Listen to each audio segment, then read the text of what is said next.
So hello students, welcome back to our channel. आज हम लोग हमारा पॉलिनोमियल्स जो है उसका हम लोग चैप्टर को स्टार्ट करने वाले हैं। तो इसका जो पीपीटी है वो डाउनलोड कर लेते हैं। पॉलिनोमियल्स, हाँ ये आ गया, अरे एक सेकेंड, इसको थोड़ा सा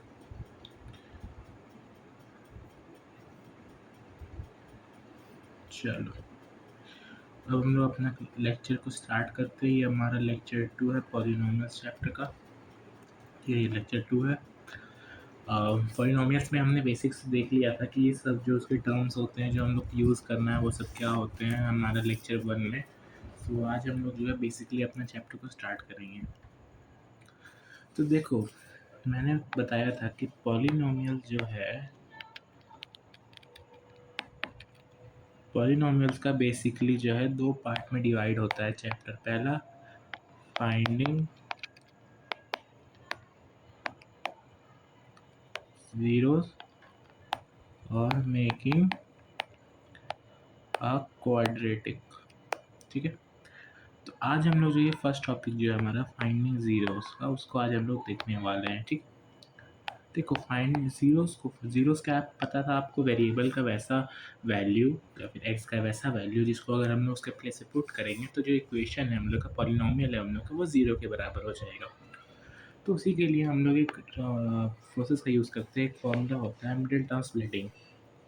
आपने पहले ही पढ़ा होगा मिडिल टर्म स्प्लिटिंग क्या होता है। यानी कि जो मिडिल का जो टर्म होता है उसको दो और पार्ट्स में जो है स्प्लिट कर देते हैं, और जो पार्ट्स में स्प्लिट करते हैं उसका जो मल्टीप्लिकेशन जो होगा, यानी कि इसका जो मल्टीप्लिकेशन क्या हो जाएगा, 2x², वो मल्टीप्लिकेशन के इक्वल होगा इसके और इसके, यानी कि 2x²।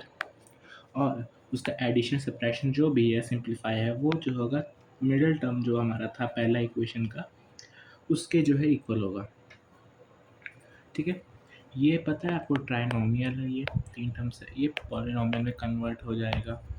ठीक है, इसमें क्या होता है, उसके बाद हम लोग को उसका प्रोसेस क्या होता है कि हम लोग को कॉमन लेना होता है। ठीक है, हम लोग को जो है कॉमन लेना होता है। कौन सा कॉमन लेते हैं हम लोग, चार टर्म्स है तो पहला का दो टर्म्स, उसके बाद पहला दो टर्म्स, सॉरी आखिरी दो टर्म्स। तो x² + 2x में अगर हम लोग x बाहर ले ले तो x² से x निकल जाएगा, प्लस 2x से 2 निकल जाएगा। सेम इसमें कुछ कॉमन नहीं है तो 1 कॉमन ले लेंगे, तो इसमें x + 2। अब हम लोग का दो पेयर बन जाएगा जो कि 0 के इक्वल होगा। एक पेयर रहेगा x + 1, एक रहेगा x + 2। ये जो दोनों होगा वो 0 के इक्वल हो जाएगा। ठीक है, तो अगर हम लोग ऐसे देखें, x + 1 = 0, x + 2 = 0। एक x का वैल्यू -1 आ गया, एक x का वैल्यू जो है -2 आ गया। यानी कि ये जो -1 है, -2 है, ये x का ये वैल्यू है कि अगर हम उसको पुट कर रहे हैं हमारा x के बदले इक्वेशन में, तो जो इक्वेशन है वो 0 के इक्वल हो जाएगा। यही हम लोग का प्रोसेस होता है जीरोस निकालने का। आपको पता ही है, एक चीज़ याद रखना, जितना पावर उतना जीरोस।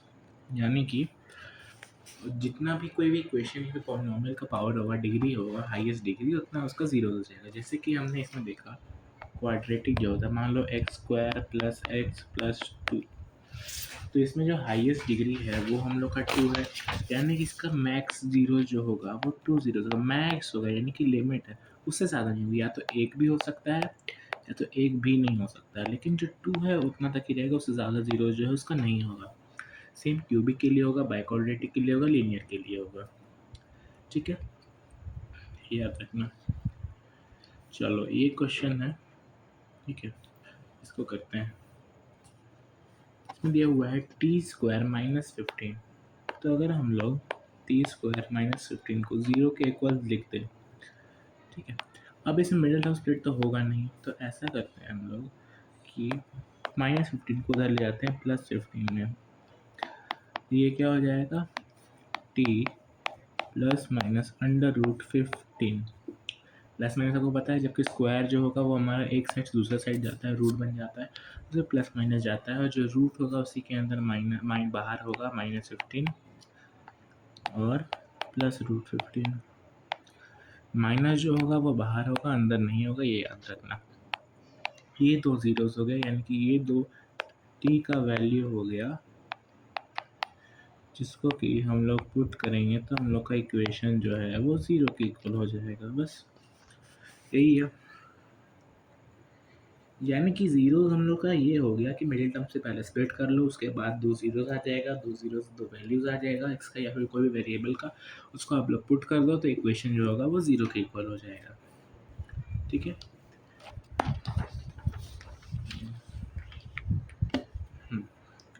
अब ये क्वेश्चन जो है ये आप लोगों को ट्राई करना है घर से, ये होमवर्क है आपका।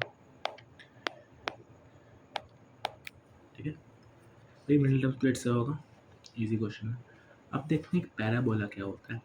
देखो, हमने ग्राफ तो पढ़ा ही है, तो देखो ये जो ग्राफ बनता है इस पे मान लो कि हम पॉइंट्स को प्लॉट करें तो ये मान लो ऐसा बनता है, तो जो ये स्ट्रक्चर बनता है इसी को हम लोग बोलते हैं पैराबोला। पैराबोला का टाइप्स होता है 4। देखो, पैराबोला होता है ये डायरेक्शन में, ये डायरेक्शन में, एक ये डायरेक्शन में, एक ये डायरेक्शन में। बट पैराबोला जो होगा वो ये ऐसा कभी नहीं होता है। पैराबोला जो है वो हमेशा ऐसे उल्टा और सीधा ही होता है। क्यों? अभी एक रीज़न बताते हैं। ठीक है, इसको पहले बताते हैं। ग्राफिकल रिप्रेजेंटेशन क्या होता है? ग्राफ जितनी बार एक्स एक्सिस को इंटरसेक्ट करेगा उतने ज़ीरोज़ होंगे। ये हमारा ग्राफ है, इसमें ये एक्स एक्सिस है, ये वाई एक्सिस है। एक क्वेश्चन पूछता हूँ आपको, पिछला जो मैंने बताया, इसे कितने ज़ीरोज़ होंगे? इसे कितने ज़ीरोज़ होंगे और ये कौन सा पॉलिनोमियल को मतलब कि डिस्क्राइब कर रहा है? सिंपल सा बात है, एक्स एक्सिस 1 2 3, तीन ज़ीरोज़ यानी कि क्या हो जाएगा? क्यूबिक। देखो कैसे पता किया हमने, क्या बोला था, एक्स एक्सिस को जितनी बार इंटरसेक्ट करेगा, ये ग्राफ एक्स एक्सिस को यहाँ एक बार कर रहा है इंटरसेक्ट, यहाँ एक बार इंटरसेक्ट कर रहा है, यहाँ एक बार इंटरसेक्ट कर रहा है, 3 ज़ीरोज़ हो गए। वैसे ही ये ग्राफ हो गया, ये एक्स एक्सिस हो गया, ये वाई एक्सिस हो गया।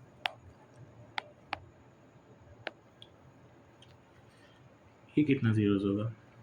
इसमें भी 3 ज़ीरोज़ होगा। क्यों? ये जो वाई एक्सिस है उसको काउंट नहीं करना है हम लोग, सिर्फ एक्स एक्सिस को ही हम लोग को देखना है। ठीक है, तो यहाँ पे 1 2 3, 3 ज़ीरोज़। ठीक है, तो जो ग्राफिकल रिप्रेजेंटेशन होता है वो वैसे ही होता है। अब एक चीज़ बताना, पैराबोला, ठीक है, हम लोग पैराबोला बनाते हैं, एक्सिस वाई एक्सिस, कितना ज़ीरोज़? 2 ज़ीरोज़। अब कितना ज़ीरोज़? 2 ज़ीरोज़। यानी कि इससे हम लोग को ये पता चला, अगर पैराबोलिक स्ट्रक्चर है, यानी कि अगर पैराबोला बन रहा है तो वो जो होगा वो क्वाड्रेटिक को रिप्रेजेंट कर रहा होगा, और अगर स्ट्रेट लाइन रहेगा तो वो लीनियर को रिप्रेजेंट करेगा। स्ट्रेट लाइन कैसा दिखाते हैं?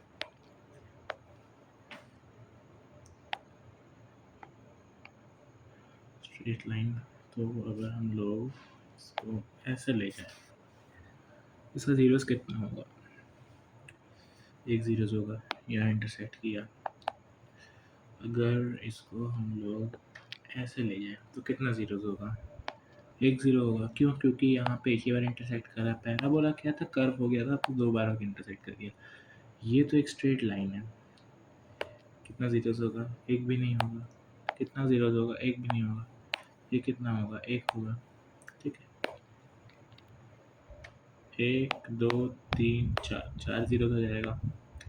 तो मतलब कि ग्राफ को देख के हम बता सकते हैं कि कितना ज़ीरोज़ है, वो भी पॉलिनोमियल का। ऐसा क्वेश्चन पूछता है कि मतलब पॉलिनोमियल आपको दे देगा या फिर बोलेगा कि ग्राफ को देख के बताना है आपको कितना ज़ीरोज़ है, कौन सा पॉलिनोमियल है। ठीक है, तो ऐसा ये बात हमेशा याद रखना कि एक्स एक्सिस को जितने बार इंटरसेक्ट करेगा उतना ज़ीरोज़ होगा, एक्सेप्ट एक्स एक्सिस को, वाई नहीं, सिर्फ एक्स एक्सिस। यही जो होता है हम लोग का पैराबोलिक स्ट्रक्चर होता है। पैराबोला इसी को बोलते हैं जो कि क्वाड्रेटिक पॉलिनोमियल का स्ट्रक्चर बनता है ग्राफ में, इसी को हम लोग पैराबोला बोलते हैं। ठीक है, अब हम लोग देखते हैं। हाँ, ये क्वेश्चन है, इसको एनसीईआरटी का क्वेश्चन है, इसको ट्राई करो।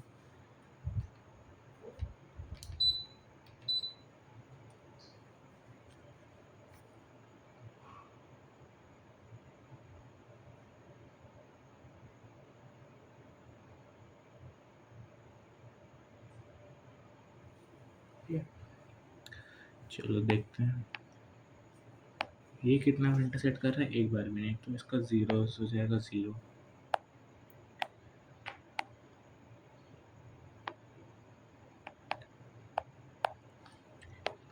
ये कितना बार कर रहा है इसका इंटरसेक्ट? एक बार, तो यानी कि इसका एक जीरो हो जाएगा। ये कितना बार कर रहा है? एक, दो, तीन, इसका तीन जीरो, एक, दो। या फिर ऐसे भी देख सकते हैं, पैराबोला बन रहा है, यानी कि दो जीरो, एक, दो, तीन, चार, चार जीरो, एक, दो, तीन, तीन जीरो। बस ऐसे होता है। क्वेश्चन क्या होता है? Graph of y equals to p x are given. हाँ, पी एक्स जो होता है पॉलिनोमियल को रिप्रेजेंट करने का जो होता है सिंबल होता है, पॉलिनोमियल को ऐसे रिप्रेजेंट किया जाता है। In figure 2.10 below for some polynomials px find the number of zeros of px in each case। भाई जीरो निकालना था। अब हम लोग को देखना है कि हमारा जो मेन टॉपिक है relationship between the zeros and the coefficients. उससे पहले आप लोग एक चीज़ देखो, ये A X square plus B X plus C plus zero, ये हमारे पॉलिनोमियल का जो होता है जनरल फॉर्म होता है।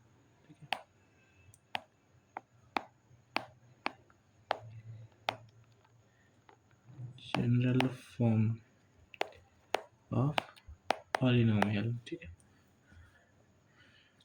क्वाड्रेटिक पॉलिनोमियल का ये जनरल फॉर्म होता है। इसमें कोफिशिएंट, कोफिशिएंट तो आपको पता है, मान लो एक्स स्क्वायर प्लस वन, इसका कोफिशिएंट आपसे पूछा जाए एक्स स्क्वायर का कोफिशिएंट क्या होगा, ऑब्वियसली वन होगा। 2x plus x cube plus one, इसमें एक्स का कोफिशिएंट क्या होगा? टू होगा। यानी कि जो भी वेरिएबल का कोफिशिएंट पूछा गया उसके साथ जो नंबर मल्टीप्लाई हो रहा है, साथ नंबर जो अटैच है उसके साथ नंबर से पहले उसका वो कोफिशिएंट हो जाता है।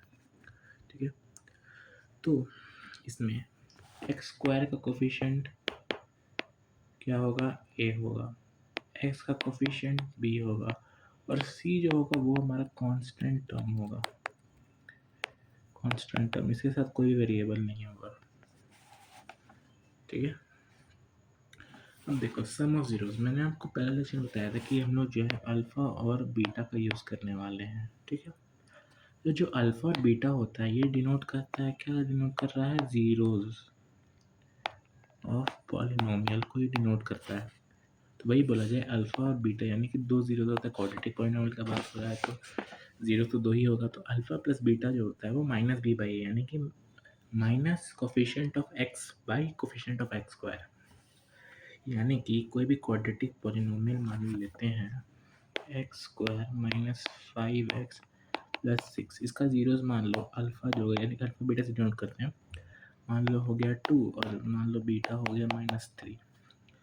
तो जो अल्फा प्लस बीटा है वो इक्वल होगा माइनस बी बाई ए, यानी कि 2 प्लस -3 इक्वल होगा हमारा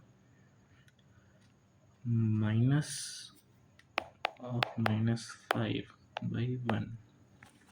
ठीक है, ऐसे बताना इक्वल तो नहीं, लेकिन एग्जांपल दे रहे हैं। वैसे ही जो प्रोडक्ट होगा यानी अल्फा इंटू बीटा होगा वो सी बाई ए, यानी कांस्टेंट टर्म अपॉन में कोफिशिएंट ऑफ एक्स स्क्वायर के इक्वल होगा। यानी कि जो अल्फा इंटू बीटा होगा वो सी बाई ए के बराबर होगा, यानी कि 2 इंटू -3 जो होगा वो हमारा सी में क्या है? कांस्टेंट टर्म 6 है। ठीक है, तो 6/1 ये हो जाएगा हमारा relationship between coefficients and zeros. यानी कि जो पॉलिनोमियल का कोफिशिएंट और जीरोस जो है हम लोग का, उसका जो रिलेशनशिप होता है वो ये होता है। ठीक है, इसमें क्वेश्चन बनता है कि आपको ज़ीरोज़ निकालना होगा, उसके बाद उसको जो है रिलेशनशिप को वेरीफाई करना होगा। चलो ये तो बता दिया। यही इसमें से एक क्वेश्चन मैं करा दूंगा, उसके क्वेश्चन आपको करना है। ये मैं करा रहा हूँ, ये आपका होमवर्क है। तो वाला क्वेश्चन और ये question 3x² - x - 4 3x² - x - 4 इसका ज़ीरो निकालना है, वेरीफाई करना है। 4 और 3 को इंटू करें तो हो जाता है हम लोग का 12x²। अब हम लोग को देखना है कि 12x² में क्या हम लोग यूज़ कर सकते हैं। क्या हम लोग 4 और 3 यूज़ करें? 4 और 3 यूज़ करते हैं। तो 3x² - 4x प्लस 3x - 4, ठीक है। -4x प्लस 3x करेंगे तो -x हो जाएगा, और इसको इंटू करेंगे तो -12x² हो जाएगा। इसमें से x कॉमन ले लेते हैं तो बचेगा 3x - 4 प्लस इसमें 1 कॉमन ले लेते हैं तो बचेगा 3x - 4। ये चीज़ हमेशा याद रखना, मिडिल टर्म स्प्लिट में जो है ये और ये जो हम लोग का इक्वल होना चाहिए। अगर इक्वल नहीं है तो मतलब हम लोग कोई गलती कर रहे हैं, लेकिन हम लोग का इक्वल है तो हम लोग सही कर रहे हैं।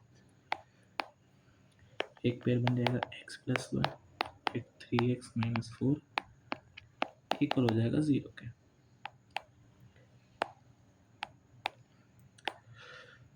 दो पेयर बना देते हैं x + 1 = 0, तो एक x का वैल्यू आ गया -1, 3x - 4, तो एक x का वैल्यू आ गया तुम्हारा 4/3। ये दो ज़ीरोज़ आ गए। अब इसको वेरीफाई कर लेते हैं। क्या करते हैं हम लोग, अल्फ़ा प्लस बीटा कर लेते हैं। तो मान लो इसको अल्फ़ा मान लेते हैं तो हो जाएगा -1, प्लस इसको बीटा मान लेते हैं तो बाई 4/3। एलसीएम लेंगे तो हो जाएगा 3, हो जाएगा -3 + 4 यानी कि 1/3। अब क्या ये हम लोग का -b/a के बराबर हो रहा है? -b/a क्या होगा? -b/a यानी कि -1 माइनस प्लस 1/3। क्या 1/3 है? बिल्कुल 3 है, ठीक है। अल्फा इंटू बीटा यानी -4 × 4/3 यानी -1 × 4/3 -4/3। अब ये c/a के बराबर होना चाहिए, यानी कि -4/3, ठीक है। -4/3